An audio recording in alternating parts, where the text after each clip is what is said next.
আসসালামু আলাইকুম। সকলকে আমাদের পরিবারের পক্ষ থেকে ঈদ মোবারক।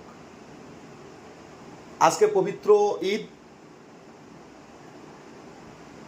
আমরা সকলে ঈদ যাপন করব পরিবারকে নিয়ে, আত্মীয় স্বজনকে নিয়ে।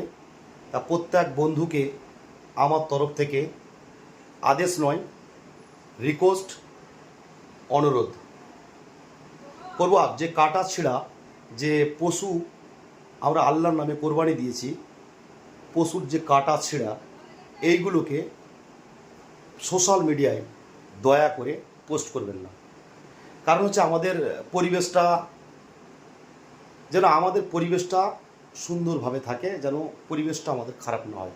আর সোশ্যাল মিডিয়ায় কোরবানির, বিশেষ করে কোরবানি আমাদের পশু আল্লাহর নামে কোরবানি দেওয়া হয়, এই জন্য কোনো দিন সোশ্যাল মিডিয়ায় পোস্ট করতে নেই আর করবেন না। এখানে আমরা সভ্য বর্ণের মানুষ, আমরা বসবাস করি, আমরা ভারতবাসী, আমরা ভারতের মানুষকে ভালোবাসি, হিন্দু, মুসলমান, খ্রিস্টান, যেই প্রত্যেকটা জাতিকে আমরা ভালোবাসি।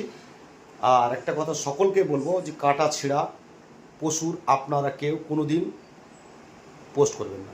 আর এই ভিডিওটা অনেক শেয়ার করবেন, কারণ হচ্ছে যারা আর বন্ধুরা দেখে এই ভিডিওটা সতর্ক হতে পারে। কারণ হচ্ছে কাটা ছিঁড়া পোস্ট করলে আমাদের পরিবেশটা খারাপ হয়।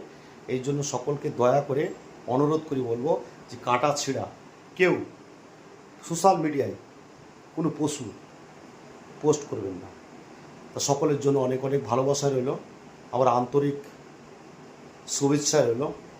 ঈদ সুন্দরভাবে বন্ধুদেরকে নিয়ে, পরিবারকে নিয়ে, আত্মীয় স্বজনকে নিয়ে সুন্দরভাবে ঈদ যাপন করুন। ভালো থাকুন, সুস্থ থাকুন, আমাদের জন্য দোয়া করুন। আপনাদের জন্য অনেক দোয়া রইল, অনেক ভালোবাসা রইল। খোদা হাফেজ।